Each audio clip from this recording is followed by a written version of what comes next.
president of the Article 3 Project, and Brett Tolman, former U.S. attorney and Right on Crime executive director. All right, Mike, you've been banging this drum on these Presidential Records Act for, I don't know, a year.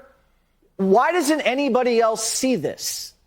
Because they are intentionally ignoring the Presidential Records Act. The Biden Justice Department is, and they keep talking about the Espionage Act that does not apply to a president or a former president's handling of their presidential records, classified or not. You are spot on with your opening, case closed. That's exactly right. I would also say, look at how Merrick Garland treated Biden and his stolen classified documents so much differently. It wasn't an FBI raid. He had the Biden Justice Department work with President Biden's personal attorneys secretly for 2 months to go gather these stolen classified documents. When he got caught, they appointed special counsel Robert Hur, who seems to be in no hurry to do anything. And the FBI went in for the 5th time, and they found another set of stolen classified documents. Did Biden's attorneys represent to the Justice Department that they did a diligent search and turned over other documents? How did the FBI find these documents? How is that not obstruction of justice for real espionage? Vice President Joe Biden didn't have any right to these records. He wasn't a president.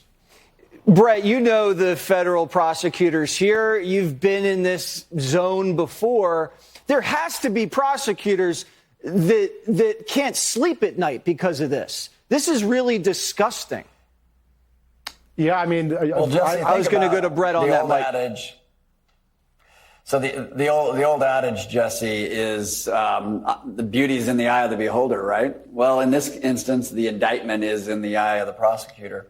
And what we have is a prosecutor that facilitated the conclusion he already reached. Imagine it's this easy, Jesse. This is how you would do it. You would interview several people that were surrounding the house or were in the garage and saw the Corvette and the documents, who were at his, foundation and saw the documents, who were in Rehoboth and saw the other documents. You'd interview them and ask them whether they moved the documents. As soon as you got that information, you knew you had a conspiracy. Once you have the conspiracy, you'd see how they didn't come forward with the information soon enough. So then you'd charge obstruction.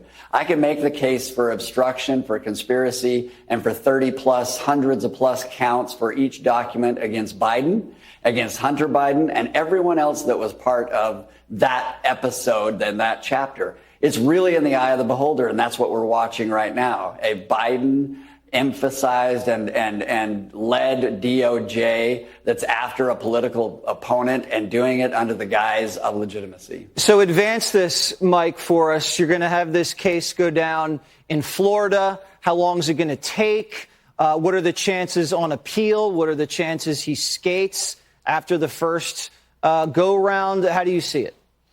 Well, I mean, if Judge Cannon is a very fair judge, the Democrats will attack her. They'll say that she's a Trump appointee. She got substantial Democrat support during her confirmation, so that blows their argument right out of the water. The government gets to control the prosecution. I hope that the Trump legal team moves for a dismissal of the indictment on the sufficiency of the legal arguments. I don't know if they're going to be able to get it kicked early. It might have to go all the way through the process, the conviction, the appeal to the 11th Circuit, and maybe even to the Supreme Court. But I imagine that the Supreme Court would reverse this conviction because the Presidential Records Act clearly controls here. Jack Smith knows about getting reversed by the Supreme Court. He got reversed 8-0 when he tried to take out the last Republican presidential candidate, Bob McDonnell, in Virginia. All right, Brett, I'll give you the last word real quick.